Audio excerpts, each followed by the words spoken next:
Assalamualaikum warahmatullahi wabarakatuh. Selamat sore.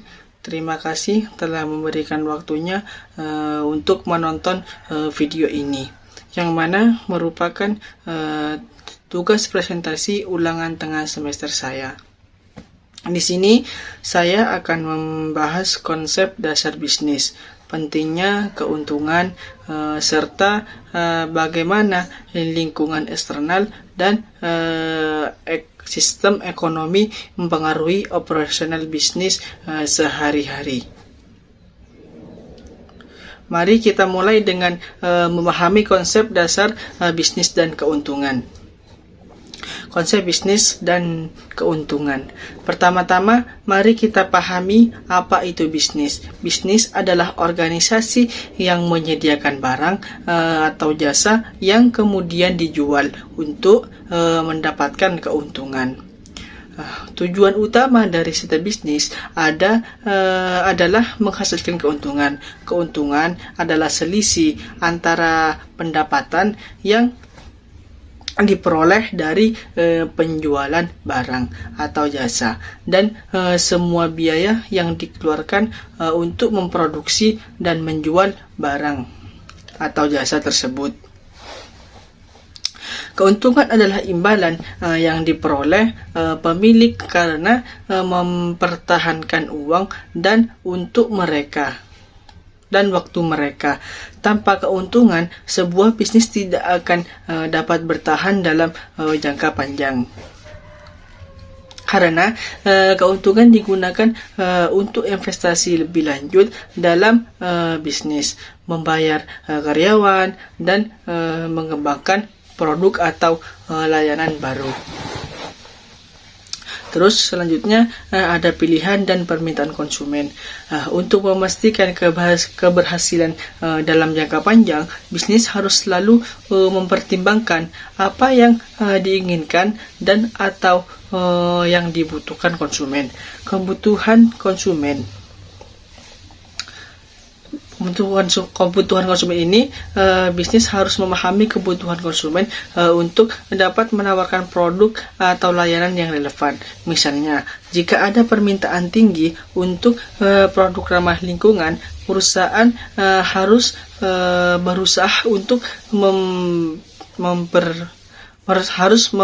harus memenuhi permintaan tersebut. Permintaan pasar. Betapapun efisiennya suatu bisnis, bisnis tersebut tidak akan bertahan jika tidak ada permintaan terhadap barang atau jasanya. Oleh karena itu, melakukan riset dan memahami tren konsumen sangat penting untuk menyesuaikan produk atau layanan yang ditawarkan. Terus selanjutnya itu peluang dan perusahaan. Peluang bisnis selalu berkaitan dengan barang atau jasa yang dibutuhkan dan atau diinginkan konsumen, terutama jika tidak ada pihak lain yang memasoknya atau jika bisnis yang ada melakukan hal tersebut secara tidak efisien atau tidak lengkap. Terus selanjutnya mengidentifikasi peluang. Peluang dapat diidentifikasi melalui analisis pasar, umpan balik konsumen, atau celah yang ada dalam penawaran saat ini. Inovasi dan referensi. Perusahaan yang berhasil adalah mereka yang dapat mengidentifikasi peluang dan menawarkan solusi inovatif atau berbeda dari yang sudah ada. Manfaat bisnis. Dunia usaha memproduksi sebagian besar barang dan jasa yang kita konsumsi dan juga mempekerjakan sebagian besar tenaga kerja. Terus selanjutnya kontribusi terhadap ekonomi. Bisnis adalah penggerak utama ekonomi. Mereka menciptakan lapangan kerja, menghasilkan pendapatan, dan memproduksi barang dan jasa yang digunakan dalam kehidupan sehari-hari. Pertumbuhan ekonomi. Dengan berkembangnya bisnis, perekonomian suatu negara juga akan bertumbuh. Hal ini tercermin dalam peningkatan produk domestik bruto atau yang disingkat dengan PDB dan standar hidup masyarakat. Terus selanjutnya ada lingkungan eksternal bisnis. Lingkungan eksternal terdiri dari segala sesuatu di luar batas-batas organisasi yang mungkin mempengaruhinya. Ini termasuk berbagai faktor yang dapat berdampak positif atau negatif pada bisnis. Terus kemudian ada lingkungan bisnis domestik. Ini mengacu pada lingkungan di mana perusahaan menjalankan operasinya dan memperoleh pendapatan yang memperoleh pendapatannya. Misalnya kebijakan pemerintah, infrastruktur, dan iklim usaha di dalam negeri. Lingkungan bisnis global.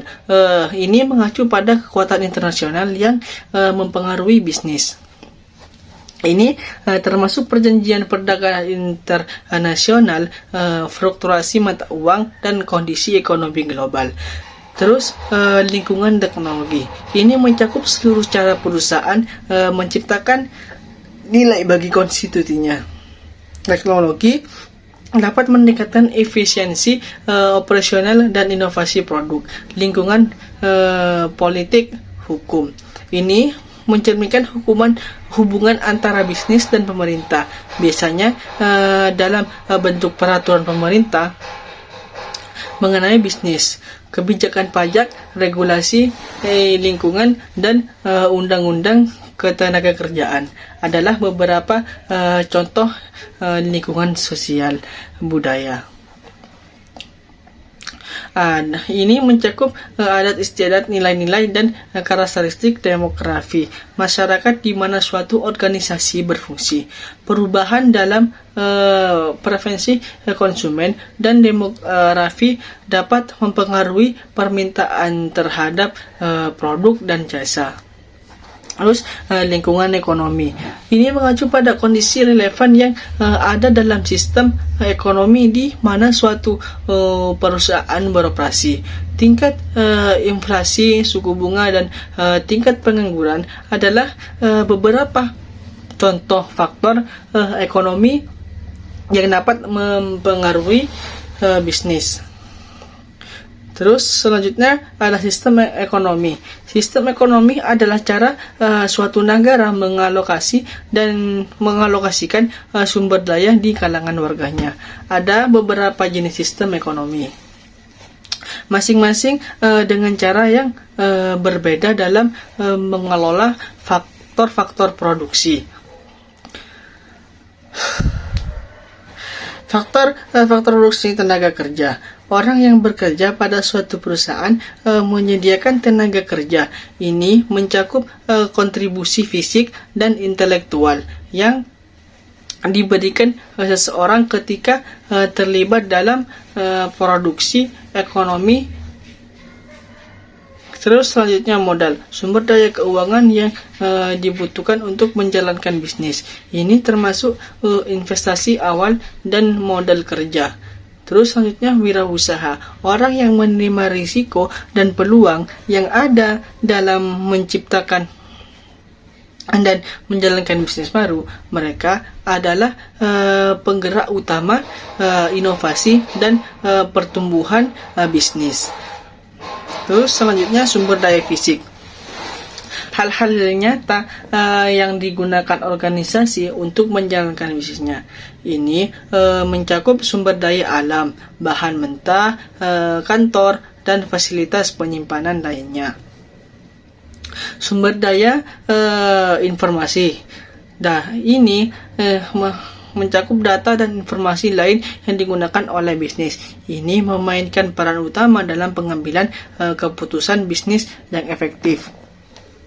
Jenis sistem ekonomi, berbagai jenis sistem ekonomi mengelola faktor-faktor produksi ini secara berbeda. Perekonomian terencana seperti komunisme dan sosialisme, di mana pemerintah memiliki dan mengoperasikan semua atau sebagian besar faktor produksi. Komunisme, pemerintah memiliki dan mengoperas iklan semua faktor produksi. Sosialisme, pemerintah memiliki dan mengoperasikan industri-industri besar tertentu. Namun, sektor lain bisa tetap dimiliki swasta. Ekonomi pasar. Pasar adalah mekanisme pertukaran antara pembeli dan penjual barang atau jasa tertentu. Dalam sistem ini, keputusan ekonomi sebagian besar dibuat oleh individu dan perusahaan swasta berdasarkan permintaan dan penawaran ekonomi pasar campuran. Pada kenyataannya, tidak ada ekonomi pasar yang murni terencana atau murni. Sebagian besar negara mengandalkan suatu bentuk ekonomi pasar campuran yang memiliki karakteristik ekonomi terencana dan pasar. Pemerintah mungkin mengatur atau mengendalikan beberapa sektor tertentu, sementara sektor lainnya beroperasi berdasarkan mekanisme pasar. Terus selanjutnya ada ekonomi sistem pasar dalam ekonomi. Pasar, permintaan dan penawaran adalah dua konsep utama yang menentukan harga dan kuantitas barang atau jasa yang dipertukarkan. Permintaan dan penawaran, hukum permintaan, pembeli akan membeli atau meminta lebih banyak suatu produk ketika harganya turun dan lebih sedikit produk ketika harganya naik. Hukum penawaran, produsen akan menawarkan atau mensuplai lebih banyak suatu produk ketika harganya naik dan lebih sedikit produk ketika harganya turun. Perusahaan swasta dalam ekonomi pasar, hak milik pribadi. Kepemilikan sumber daya yang digunakan untuk menciptakan kekayaan ada di tangan individu. Ini memberikan insentif bagi individu untuk bekerja keras dan berinovasi. Kebebasan memilih. Anda dapat menjual tenaga kerja Anda ke perusahaan manapun yang Anda pilih. Anda juga dapat memilih produk yang akan dibeli, dan produsen biasanya dapat memilih siapa yang akan dibekerjakan dan apa yang akan diproduksi. Keuntungan, iming-iming keuntungan dan kebebasan membuat sebagian orang mengabaikan rasa aman bekerja pada orang lain dan mengambil risiko berwirausaha. Keuntungan yang diantisipasi juga mempengaruhi pilihan individu mengenai barang atau jasa yang akan diproduksi. Kompetisi. Jika keuntungan memotivasi individu untuk memulai bisnis, persaingan akan memotivasi mereka untuk menjalankan bisnis secara efisien. Persaingan memaksa perusahaan untuk meningkatkan kualitas produk dan layanan, serta menekan biaya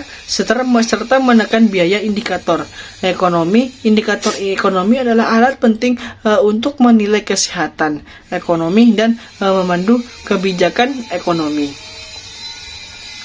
Terus selanjutnya pertumbuhan ekonomi, output agregat dan standar hidup produk domestik bruto atau PDB mengacu pada nilai total seluruh barang dan jasa yang diproduksi dalam periode tertentu oleh perekonomian nasional melalui faktor produksi dalam negeri. Produktivitas merupakan faktor utama dalam pertumbuhan ekonomi. Ini adalah ukuran yang membandingkan beberapa banyak yang dihasilkan suatu sistem dengan sumber daya yang diperlukan untuk memproduksinya. Tingkat produktivitas yang tinggi biasanya mengindikasikan ekonomi yang sehat dan efisien. Stabilitas ekonomi, inflasi, terjadi ketika suatu sistem perekonomian mengalami kenaikan harga yang meluas. Inflasi yang tidak terkendali dapat merusak daya beli dan menimbulkan ketidakpastian ekonomi. Pengangguran. Tingkat pengangguran adalah indikator penting lainnya. Pengangguran yang tinggi menunjukkan bahwa banyak orang yang mencari pekerjaan tetapi tidak dapat menemukannya, yang dapat menandakan masalah dalam perekonomian. Mengelola perekonomian, pemerintah memainkan peran penting dalam mengelola ekonomi melalui dua rangkaian kebijakan utama. Pertama, kebijakan fiskal. Pemerintah mengelola pengumpulan dan pengeluaran pendapatannya melalui kebijakan fiskal. Ini termasuk pajak dan belanja pemerintah. Terus selanjutnya kebijakan fiskal dapat digunakan untuk merangsang ekonomi selama resesi atau mengekang inflasi selama periode pertumbuhan ekonomi yang terlalu cepat. Terus kedua ada kebijakan moneter, fokus pada pengendalian jumlah uang beredar dan dalam suatu negara. Bank sentral menggunakan alat-alat seperti bunga dan operasi pasar terbuka untuk mengatur likuiditas dan memastikan stabilitas harga. Demikianlah presentasi mengenai konsep dan lingkungan bisnis. Memahami faktor-faktor ini sangat penting bagi siapa saja yang terlibat dalam dunia bisnis. Pengetahuan ini membantu kita membuat keputusan yang lebih baik dan lebih informatif, serta mengantisipasi perubahan yang mungkin terjadi di masa depan. Ingatlah, memahami konsep bisnis dan lingkungan, konsep bisnis dan lingkungannya adalah kunci untuk meraih sukses. Adaptasi dan inovasi adalah kunci untuk tetap kompetitif dalam dunia bisnis yang terus berubah. Terima kasih banyak atas perhatian dan waktunya. Kami sangat menghargai kehadiran Anda dalam video presentasi ini. Wassalamualaikum warahmatullahi wabarakatuh.